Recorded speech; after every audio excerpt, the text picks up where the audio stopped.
আজকের কালো জামুন মিষ্টিতে ছানা মাওয়া কোনো কিছুর প্রয়োজন হবে না, শুধু 2 কাপ গুঁড়ো দুধের ওপরে এই কালো জামুন মিষ্টি তৈরি করেছি।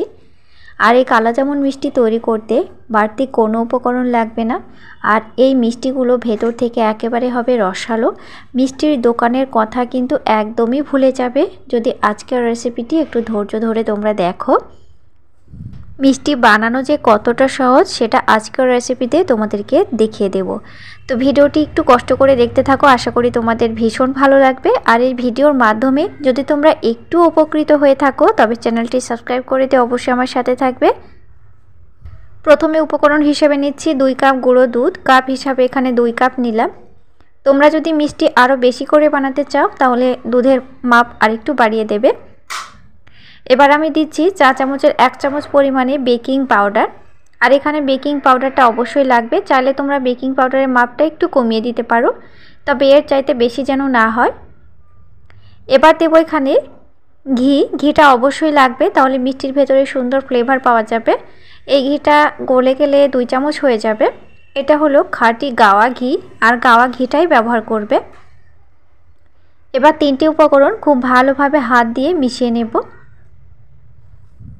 এখানে বাড়তি আর কোনো উপকরণ আমি ব্যবহার করছি না, শুধু গুঁড়ো দুধের ওপরে আজকের কালো জামুন মিষ্টি তৈরি করছি। তো এখানে তোমরা যদি ময়দা ব্যবহার করতে চাও তাহলে ময়দাটা চা চামচের 2 চামচ পরিমাণে ব্যবহার করতেই পারো, তবে ময়দা এখানে ব্যবহার না করাই ভালো। শুধু গুঁড়ো দুধের ওপরে মিষ্টিটা বানালে মিষ্টির টেস্ট ভালো লাগে। এবার দিচ্ছি জাল করা তরল দুধ। তরল দুধকে জাল করে আমি ঠান্ডা করে নিয়েছি, সেই দুধটা এখানে ব্যবহার করছি। আর এই দুধের আমি কোনো মাপ বলবো না, কেননা গুঁড়ো দুধটা মাখতে খুব বেশি দুধ লাগবে না। তোমাদের যতটা পরিমাণে দুধ লাগবে আইডিয়া করে দিয়ে দেবে। এখানে প্রায় চা চামচে 3-4 চামচ মতো লাগবে দুধ। দেখো বন্ধুরা, গুঁড়ো দুধটা খুব সুন্দর করে মাখা হয়ে গেছে। আর এই পর্যায়ে হাতটা দেখো খুব তেল তেল হয়ে গেছে। আবারও হাতে লাগিয়ে নেব একটু করে ঘি। তো এই পর্যায়ে আমি এবার ছোট ছোট করে মিষ্টির লেচিগুলো কেটে নেব। এতে কি হবে বলো তো, মিষ্টিগুলো একই সাইজের তৈরি হবে। তো আজকের কালো জামুন মিষ্টি ছোট নয়, আমি একদম বড় বড় করে তৈরি করব। আর কালো জামুন মিষ্টি একটু বড় করে তৈরি করলে দেখতে বেশি ভালো লাগে। তো আগে আমি ছোট ছোট করে লেচিগুলো কেটে নিচ্ছি। আর এই গুঁড়ো দুধটা কিন্তু মাখানোর পরে অনেকটা শক্ত হয়ে যাবে, তো হাতের তালু দিয়ে অবশ্যই একটু মসৃণ করে নেওয়ার চেষ্টা করবে, নইলে কিন্তু মিষ্টিগুলো ফেটে যাবে। আর আমি তোমাদেরকে প্রথমেই বলেছিলাম বেকিং পাউডার যেন খুব বেশি না হয়। বেকিং পাউডার খুব বেশি দিতে গেলে কি হবে বলো তো, মিষ্টিগুলো ভাজার সময় একেবারেই ফেটে যাবে। তো হাতে একটু আমি ঘি লাগিয়ে নিয়েছি, এতে মিষ্টিগুলো আরেকটু মসৃণ হবে। তারপর ছোট ছোট করে মিষ্টিগুলো তৈরি করে নিচ্ছি। আর এই পর্যায়ে যতটা পারা যায় 2 হাতের তালু দিয়ে ঠিক এইভাবে মিষ্টিগুলোকে মসৃণ করে নিতে হবে, তাহলে ভাজার সময় মিষ্টিগুলো ওপর থেকে কখনোই ফেটে যাবে না। তো এই কালো জামুন মিষ্টিটা তোমরা মাওয়ার উপরে করে নিতে পারো। ঠিক দুধটা মেরে মাওয়া যেভাবে আমরা তৈরি করি সেইভাবে মাওয়াটা বানিয়ে ঠিক একই পদ্ধতিতে কিন্তু মিষ্টিগুলো বানানো যায়, তবে এই পর্যায়ে অনেকটা পরিশ্রম করতে হয়। তো আমি আজকে গুঁড়ো দুধ দিয়েই তোমাদেরকে বানিয়ে দেখাচ্ছি কালো জামুন মিষ্টি কত সহজে তৈরি করা যায়।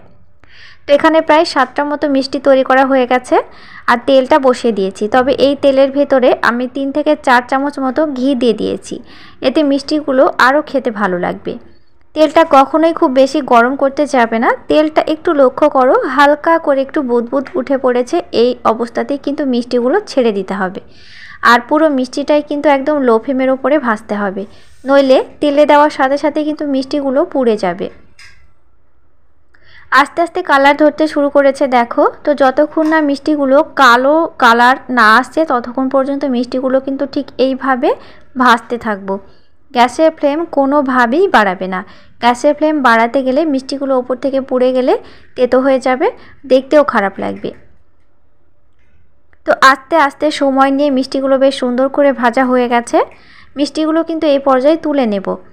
এই মিষ্টিগুলো এবার যদি আমি সুগার সিরাপে দিয়ে দিই সুন্দর একটা কালার চলে আসবে।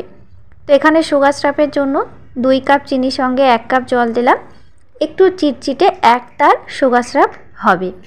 তো দেখো কালার চেঞ্জ হয়ে গেছে। এবার আমি সিরাপটা একটু ঠান্ডা করে নেব, খুব গরম সিরাপের মধ্যে মিষ্টিগুলো দেওয়া যাবে না।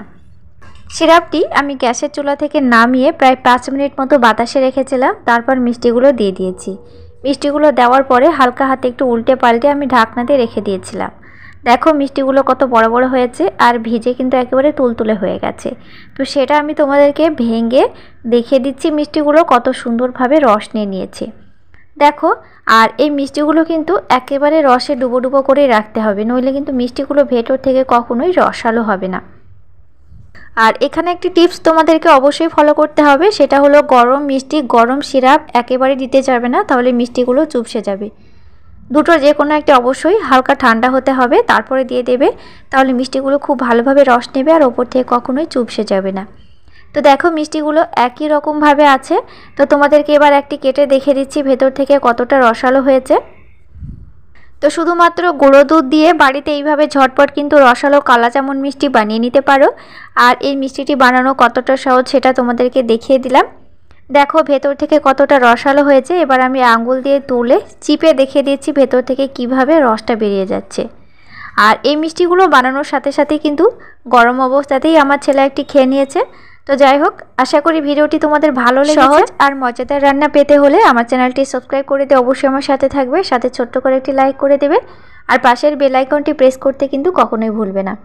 যাই হোক, তোমাদের সাথে দেখা হবে আবার নতুন কোনো রেসিপির সাথে। ততক্ষণ তোমরা ভালো থেকো এবং সুস্থ থেকো। Thank you.